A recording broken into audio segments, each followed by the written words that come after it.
Bonjour Yann-Étienne. Bonjour Aurélie. Enchantée. Merci. Je suis ravie de vous rencontrer. Merci de me retrouver ici au Parc Monceau. C'est un plaisir. Il fait un temps magnifique. On a une chance folle aujourd'hui. C'est vrai. Je crois qu'en plus, être dans la nature, ça a beaucoup de sens pour vous. On en parlera. Oui. Eh bien, je vous propose qu'on aille s'installer. Allons-y.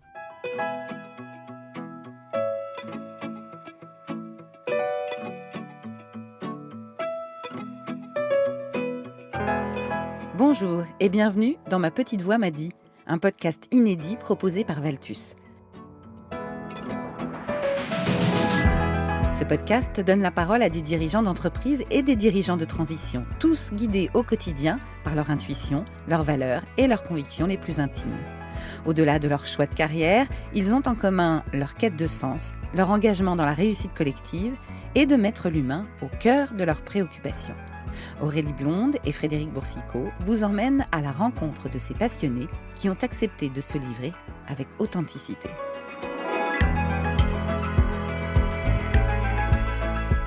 Aujourd'hui, Aurélie rencontre Yann-Étienne Le Gall, directeur général adjoint du groupe Rocher, en charge des RH, de la communication et de l'organisation. Un homme déterminé et passionné qui œuvre depuis 16 ans dans un groupe qui lui ressemble.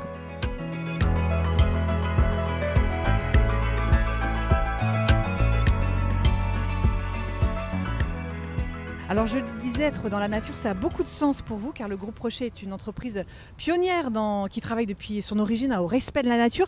On peut dire que c'est vraiment dans l'ADN du groupe. C'est carrément dans l'ADN du groupe. Effectivement, c'est pas un hasard si aujourd'hui on est entreprise à mission et que notre raison d'être, c'est le Reconnect People to Nature en anglais. Donc c'est la reconnexion des gens avec la nature. Et ça puise au cœur de la promesse initiale de Monsieur Yves Rocher à l'Agacilly lorsqu'il a effectivement lui-même expérimenté à titre personnel vraiment ce que ça voulait dire que de vivre dans la nature. Il a perdu son papa très jeune, il a eu une expérience de nature très forte qu'il a réconciliée un peu avec la vie, qui lui a permis d'y croire à nouveau quand il avait 14 ans. Et c'est là qu'il a puisé vraiment les racines de son projet futur d'entreprise, véritablement. Alors vous le disiez, il y a chez Rocher une culture d'entreprise forte. C'est une entreprise familiale, bretonne. Elle est aussi première entreprise à mission de France. Est-ce que ce sont les valeurs de ce groupe qui vous ont amené à le rejoindre ? Qu'est-ce qui a motivé votre choix ? Ça fait 16 ans maintenant. Hein. Oui, alors c'est clair que, étant moi-même breton, je ne peux pas le cacher avec mon nom et mon prénom, c'est vrai que... Yann-Étienne Le Gall, non, ça fait aucun doute. Hein. C'est ça. Ça m'a parlé évidemment directement au cœur. J'ai toujours connu la marque Yves Rocher, Petit Bateau. Ce sont des marques effectivement qui sont Très que belle les marque. Français connaissent, qui sont vraiment très, très faciles à appréhender comme ça. Et le fait de rejoindre, j'avais bossé dans des boîtes très différentes par le passé, de rejoindre une entreprise familiale ancrée en Bretagne avec un vrai projet global, citoyen, orienté sur l'environnement, même si c'était peut-être moins prégnant, c'était très fort dans les racines, mais c'était moins exprimé qu'aujourd'hui. C'est vrai que ça m'a parlé, quoi, des RH de ce groupe. Alors racontez-moi, dans quel contexte êtes-vous arrivé il y a 16 ans ? Eh bien écoutez, c'est assez classique. Il y a des gens qui font ce métier qu'on appelle des chasseurs de tête.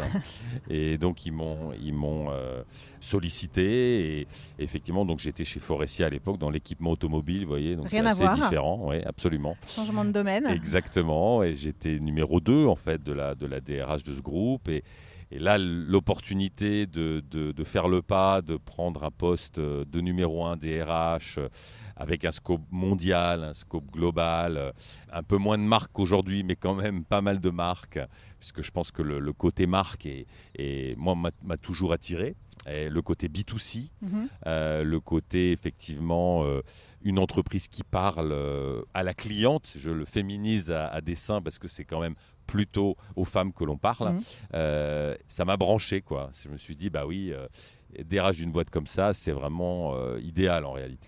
Devenir DRH, c'était vraiment un choix de carrière ou vous êtes tombé dedans un peu par hasard ?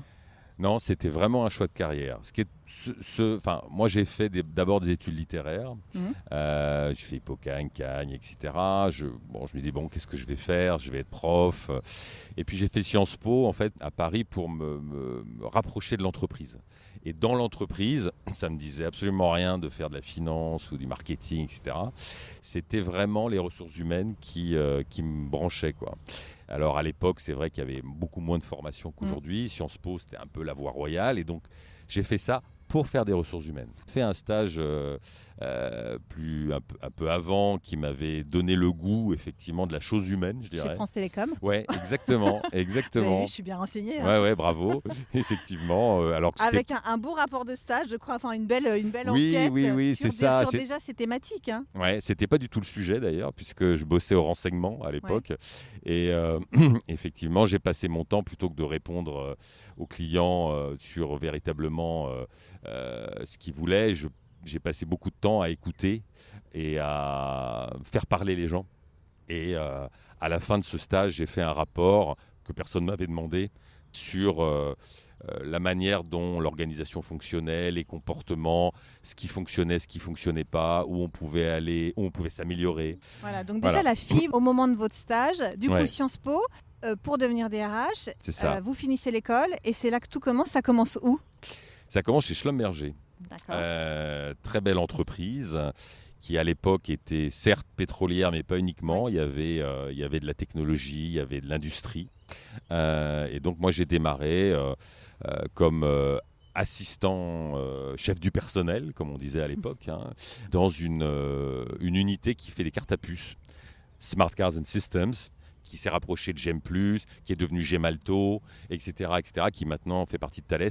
Donc tout ça, il y a eu toute une histoire d'entreprise, mais en l'occurrence, c'était le début de la carte à puce et de l'épopée incroyable de la carte à puce à travers les télécoms, la banque, etc. C'est là vraiment que vous découvrez le métier de DRH. Ouais. Avec quel ressenti ? Est-ce qu'il y a eu une forme de déception, de joie, de surprise sur certaines choses ? Alors j'ai eu beaucoup de chance. Je pense que le premier job, c'est un truc essentiel. Qui marque sans doute une carrière, en effet. Il y a des gens qui loupent une carrière parce que le premier job a été déceptif, parce que le boss, il n'a pas été à la hauteur. Et du coup, c'est des traumatismes après à vie, c'est difficile de s'en remettre. J'ai eu énormément de chance parce que je suis tombé avec un patron extraordinaire. On bossait beaucoup, mais alors on rigolait encore plus. Et sur le métier en lui-même ? J'ai démarré moi avec le recrutement, j'ai touché ensuite un peu à la formation et puis je suis monté crescendo comme ça avec un patron qui était un vrai mentor, c'est-à-dire qui m'a amené à, tiens, là je vais faire un petit entretien de recadrage, si tu veux venir, regarde comment ça se passe, etc. Donc j'étais un peu comme ça, emmené par la main et effectivement on peut pas rêver mieux. C'est vrai que ça a été formidable. Avec chez Schlumberger, une grande chance d'une opportunité d'international, c'est ça, donc c'est 11 années là-bas, dont 6 à l'international. Je ne me trompe pas ? Oui, exactement. J'ai fait donc 2 ans et demi dans ce premier job. Après, j'ai été ce qu'on appelait chef de personnel d'usine en Picardie, à Abbeville. J'ai ensuite été adjoint d'un DRH à Colombes.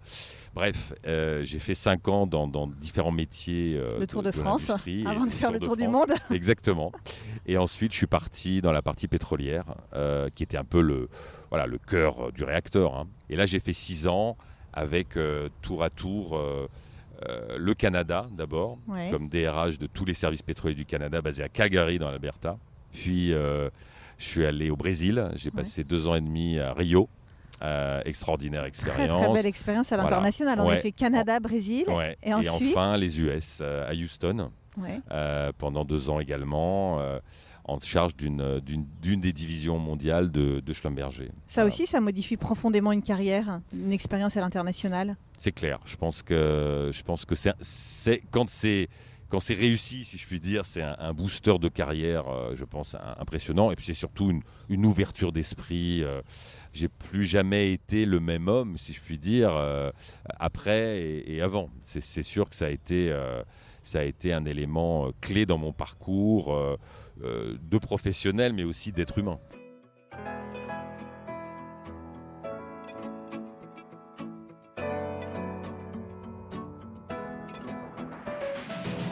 Comment on revient ? Comment on prend la décision un jour de revenir en France et comment ça se passe ce retour ? Alors ça a été une décision familiale. Je pense que pour partir déjà, il faut que ce soit une décision familiale. Alors on est parti, jeune marié si je puis dire, avec mon épouse. On a eu 2 enfants à l'international, un garçon au Canada et une fille aux US.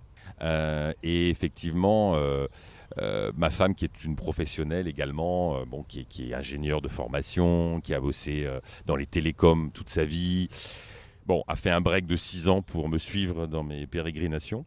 Donc ça c'est très sympa, mais il y a un moment où elle n'a pas du tout le profil d'une femme d'expat qui glande autour de la piscine, d'une femme au foyer. Ça c'est l'image d'Épinal. Ouais, mais c'est quand même, il y en a pas mal, j'en ai vu beaucoup. Ouais. Et donc elle avait envie de retravailler. Ouais.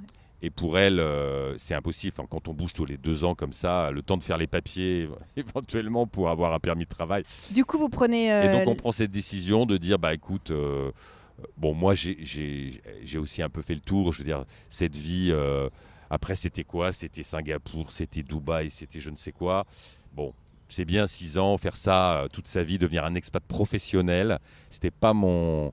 Enfin, c'est pas ce à quoi j'aspirais. Et pour elle, ça aurait été très compliqué. Donc, on a décidé de rentrer. Le retour a été... Qu'elle puisse, elle, retravailler. Elle a pu reprendre son job. Et moi, j'ai été à nouveau, en fait, chassé pour Forestia. Donc là, vous quittez Schlumberger pour Forestia à ce moment-là, au moment de votre retour. Et ce retour, il se passe comment pour vous, pour votre famille ? Est-ce qu'il est difficile ? Est-ce que c'est une autre étape, d'autres choses à remettre en place, une vie à remettre en place peut-être ? On est plutôt des gens... optimistes et qui vont de l'avant, mais c'est vrai qu'il y a quand même un choc culturel. Il a fallu quelques mois, j'imagine, de réadaptation, d'adaptation. Exact. Donc là, vous vous réinstallez en région parisienne et vous démarrez chez Forestia, toujours en tant que DRH. Oui, alors j'étais pas DRH, j'étais ce qu'ils appelaient VP HR en charge du développement RH. Très vite, je me suis quand même rendu compte que c'est pas vers cet univers-là que c'est pas ce à quoi j'aspirais en termes d'univers, on va dire. Et de valeur peut-être. Est-ce que très vite vous rejoignez du coup le groupe Rocher ? Combien de temps, Forestia ? J'ai fait 2 ans. 2 ans, et 3 donc mois. Une expérience assez courte. Assez courte, ouais. Et très vite, donc vous êtes chassé pour repartir pour le groupe Rocher. C'est ça, exactement. Et là, c'est là que vraiment vous avez eu le sentiment que votre métier prenait un autre sens. Enfin, il y a eu vraiment une étape avec l'arrivée dans le groupe Rocher. Oui, il y a eu clairement une étape. Déjà professionnelle parce que je devenais le numéro 1, donc le DRH en charge, ce qui n'était pas mon cas jusqu'ici, d'un vrai groupe. Était un peu plus petit qu'aujourd'hui, mais il n'en demeure pas moins que c'était un groupe qui faisait 1,8 milliard ou quelque chose comme ça, 13 000 personnes. Aujourd'hui, on fait 2,7 milliards et 17 000 personnes, mais c'est vrai que, il y avait un côté... J'ai eu la chance d'avoir ce poste jeune, pour tout un tas de raisons d'ailleurs, puisqu'il se trouve que les décideurs du groupe Rocher voulaient un DRH pas trop âgé, pour pouvoir faire le lien avec Brice Rocher, qui était le futur président, et qui à l'époque avait 28 ans quand je l'ai rencontré pour la première fois. Ouais. D'accord. Et il a 42 aujourd'hui. Donc c'est vrai que ça a été, si vous lui mettez un DRH de 58 ans, une personne de 28 ans, le gap générationnel est trop important, quoi. Le métier de DRH, il change beaucoup. La crise sanitaire a sans doute aussi un peu accéléré les choses. Comment vous le voyez évoluer, ce métier ? Les 16 années ont été forcément riches, mais aujourd'hui, est-ce qu'il a fallu aussi, on parle beaucoup du fait de se réinventer, mais cette crise sanitaire a sans doute profondément modifié votre rapport au travail, rapport aux salariés ? Oui, c'est vrai que ça a été un choc. Ça a été un choc économique, ça a été un choc social, sanitaire. Enfin, c'est vrai qu'on a dû mettre en place en mode crise tout un tas de choses qui nous auraient sans doute pris des semaines ou des mois à mettre en place en temps normal. Donc c'est l'avantage, j'ai envie de dire, de la crise, c'est de forcer effectivement à la décision. Je pense effectivement à mettre presque l'ensemble de l'entreprise en télétravail, malheureusement actionner tous les leviers de chômage partiel, faire très attention à la trésorerie, voir comment on dépense, qu'est-ce qu'on peut repousser au moment où on ne sait pas si nos magasins vont pouvoir réouvrir un jour, hein, puisque c'est vrai qu'il y avait énormément d'inconnus en mars 2020. Donc tout ce côté comité de crise permanent, je pense, a été difficile à vivre, mais en même temps, on a découvert des qualités à la fois individuelles chez les personnes et organisationnelles, en termes d'agilité, en termes de résilience, assez exceptionnelles en fait. Bon, ce sur quoi on aimerait capitaliser aussi aujourd'hui. Mais c'est vrai que ça a été, il y a eu un accélérateur évidemment de tendances qu'on connaissait, que ce soit dans le business, le distanciel, le e-commerce versus les magasins, etc. Donc tout ça, bien sûr, mais aussi auprès des salariés, le management à distance, etc. Exactement, j'y viens quand on est des RH, qu'on a ces salariés qui sont tous en distanciel, en télétravail. Il faut être particulièrement attentif, j'imagine, à ces salariés, et c'est pas forcément facile dans ces périodes. Non, c'est vrai. Alors tout le monde n'était pas en télétravail, puisqu'on a, vous savez qu'on est récoltant, fabricant, distributeur, donc on a nos usines, on a nos centres de distribution, on a notre recherche-développement. Donc tout ça, évidemment, ce sont des gens qui ont travaillé quasiment tout le temps, hein. Mais il n'empêche qu'effectivement, il y a eu ce soin qu'on a essayé de mettre au management à distance, qui continue. Là, on vient de mettre en place une formation pour l'ensemble de nos managers sur comment travailler à distance, comment mieux travailler à distance. Beaucoup ont improvisé parce qu'on n'avait pas le temps de faire du e-learning, des tutorials, des machins dans tous les sens. Donc on a envoyé des messages, on a fait beaucoup de choses en communication interne. Mais c'est vrai que là, il leur manquait un peu de connaissances sur le management à distance, le lien de confiance, le contrôle. Voilà, comment on gère tous ces éléments-là quand on n'est plus en présentiel, quand on n'a plus ses troupes sous la main. Ça, c'est un champ évidemment d'expérimentation qui va continuer, hein, parce qu'on on est dans un monde qui devient hybride complètement entre le distanciel et le présentiel.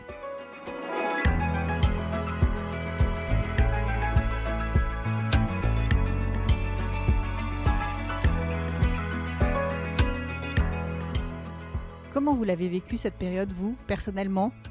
C'est dans ces moments-là où l'équilibre personnel est très important. C'est-à-dire qu'effectivement, quand on a la chance d'avoir au sein de sa cellule familiale, et psychologiquement, mentalement, physiquement, un bon équilibre, on arrive à faire face, quoi. Et c'est vrai que tous les problèmes qu'on a eus, c'est quand il y a une faille dans une de ces dimensions, ça peut assez vite casser. Et ça, c'est quelque chose à laquelle vous avez été attentif, toujours cet équilibre familial, concilier cette vie professionnelle assez intense, depuis toujours finalement, depuis votre démarrage jusqu'à aujourd'hui au sein du groupe Rocher, mais toujours être particulièrement attentif, et même dans votre choix de retour aussi en France après votre expérience à l'international. Exact. Moi, je crois beaucoup à cet équilibre vie pro, vie perso. Je pense que j'aurais pu continuer chez Schlumberger de par le monde, et peut-être que effectivement c'est mon couple qui en aurait pâti. J'ai fait des choix que j'assume complètement et qui effectivement sont cohérents avec cette recherche d'équilibre. L'équilibre, c'est quelque chose qui est clé pour moi à titre perso et à titre professionnel. Parce que je pense que c'est le vrai aussi dans le groupe Rocher. C'est un groupe qui met l'équilibre au centre, avec ses valeurs, avec cette RSE sur l'ensemble des piliers. On est très demanding parce qu'on est une boîte commerciale, on est une boîte familiale, il faut gagner son argent chaque année, on ne dépend que de nous. Donc c'est effectivement une boîte qui demande beaucoup. En étant associé aux décisions. Voilà, oui, et associé aux décisions. Et en même temps, on pratique beaucoup de bienveillance, des relations humaines très respectueuses. Donc voilà, je trouve que là aussi, on trouve un bel équilibre. Pour revenir à la crise sanitaire, qui a joué un rôle d'accélérateur dans pas mal de domaines, elle a été aussi en ce qui concerne tout ce qui est digital, la transformation digitale. J'imagine que c'est un gros chantier dans un groupe comme Rocher. Comment elle a été mise en place, cette transformation ? Est-ce qu'elle est achevée ? Est-ce qu'elle est en cours ? Alors, elle est en cours et elle le sera pendant encore, je ne sais pas combien de dizaines d'années, puisque l'IT est devenu le nerf de la guerre. Hein. C'est vrai que tous nos projets passent par l'IT. C'est l'opportunité, c'est ce à quoi à la fois les salariés, les clients aspirent, hein, à avoir des expériences sans couture, des choses faciles en termes d'ergonomie, etc. Et en même temps, c'est le bottleneck, comme on dit, hein, le goulot d'étranglement de la plupart de nos projets. Parce que c'est très compliqué, parce que ça coûte très cher, parce qu'il y a par définition des problèmes, des bugs. Voilà. Et donc, c'est un chantier qui nous occupe beaucoup, qui nous a bien sûr occupé pendant cette période de confinement parce que on met pas le télétravail en place sans que l'IT derrière suive, hein. Mais qui va nous occuper d'un point de vue stratégique et business pendant des décennies. Avec la difficulté d'embarquer toutes les générations dans cette transformation digitale, ce qui n'est pas forcément évident. C'est vrai, alors ça on le ressent un petit peu sur nos populations ouvrières, qui ont un peu plus de mal à suivre. C'est vrai que même en termes de communication, dès qu'on fait des communications, il faut aller là-bas, mettre les choses sur les tablettes, etc. Parce que les gens n'ont pas d'ordinateur, hein, ils le font chez eux, etc. Donc oui, il y a ce petit gap générationnel, mais on s'efforce d'y travailler au quotidien. Est-ce que la digitalisation est aussi une façon d'apprendre des nouvelles générations et de faire que la transmission, elle aille un peu dans les deux sens ? Oui, c'est ce qu'on appelle le reverse mentoring et toutes ces choses-là qui sont intéressantes. Mais je pense que les générations se nourrissent les unes des autres en permanence et sur tous les sujets, et pas uniquement sur le digital, hein. Mais effectivement, sur le digital, alors on a expérimenté ce genre de choses à petite échelle. Ça peut être effectivement intéressant. Mais toute l'entreprise est embarquée dans la digitalisation. Il n'y a pas d'endroit véritablement où on s'en garderait, où on resterait sur des techniques beaucoup plus classiques, etc. C'est vraiment un mouvement d'ensemble et tous les métiers, absolument tous, sont impactés. Donc c'est global. Cette notion de transmission que j'évoquais, elle est importante pour vous. Comment vous les voyez arriver, les nouvelles générations, ces jeunes qui arrivent sur le marché du travail ? On a un prisme, nous, au recrutement quand même, qui est assez fort, étant assez clairement identifié maintenant et de plus en plus comme entreprise à mission, les valeurs, la RSE, la nature. On a des gens qui ont envie de rentrer chez nous, beaucoup pour ça. Donc c'est vrai que ce qui est très intéressant, il faut se méfier quand même de ne pas avoir des profils tous les mêmes. Je pense que là-dessus, il faut qu'on reste vigilant aussi en tant que manager, en tant que RH, à ne pas avoir que des gens qui viennent uniquement pour ça. On a besoin de profils diversifiés, mais il n'empêche que c'est vrai que quand on fait un forum de recrutement, par exemple, à l'époque où on pouvait effectivement encore en faire physiquement, on voit la sociologie, le type de personnes qui, c'est très féminin d'ailleurs aussi, hein, qui ont envie de rentrer chez nous, versus d'autres entreprises d'ailleurs du même secteur, qui peut être L'Oréal par exemple pour les citer, c'est pas exactement les mêmes. Voilà. C'est-à-dire ? Ils ont plus de garçons déjà. Ouais. Je pense que ce sont des gens pour qui peut-être la carrière est peut-être plus importante, des valeurs peut-être un peu plus comme ça compétitives, ce qu'on a un peu moins chez nous. C'est des valeurs plus inclusives, plus soft. Donc on essaye de capitaliser sur nos forces. Parce que c'est très important d'avoir ça, d'avoir un angle, effectivement, hein, en termes de réputation employeur, et en même temps de montrer les réalités de ce business, hein, qui est un business de commerce, de circuit de distribution, où il faut se battre tous les jours pour gagner sa pitance. Je vais vous poser une question difficile, mais sur ces 16 années au sein du groupe Rocher, quelle est la chose dont vous êtes le plus fier, votre plus belle réussite ? C'est une très bonne question à laquelle je n'ai pas pensé, donc je n'ai pas d'a priori. je pense que c'est sur beaucoup d'aspects. Alors, c'est pas un truc en particulier, mais c'est d'avoir véritablement accompagné le développement à la fois d'une entreprise qui est devenue, vous l'avez dit, la première entreprise à mission en France, et un jeune leader qui est Brice Rocher, qui avait 28 ans quand on s'est connus, qui en a 42 aujourd'hui, et qui est le porte-parole véritablement de cette nouvelle génération d'entrepreneurs véritablement CSR-minded. La meilleure preuve, c'est que le gouvernement vient de lui commander un rapport là, sur les entreprises à mission. Effectivement, ce côté leader, on a réussi véritablement à émerger sur tous les aspects aussi bien sûr de marque employeur, et ça je pense que j'ai eu ma pierre à l'édifice de manière assez significative. Merci beaucoup Yann-Étienne Le Gall, merci beaucoup d'être venu échanger avec moi depuis le Parc Monceau. Merci pour ce témoignage très inspirant et à très bientôt. Merci beaucoup. Ce podcast vous a été proposé par Valtus, leader européen du management de transition. Retrouvez-le sur toutes les plateformes et sur le site valtus.fr.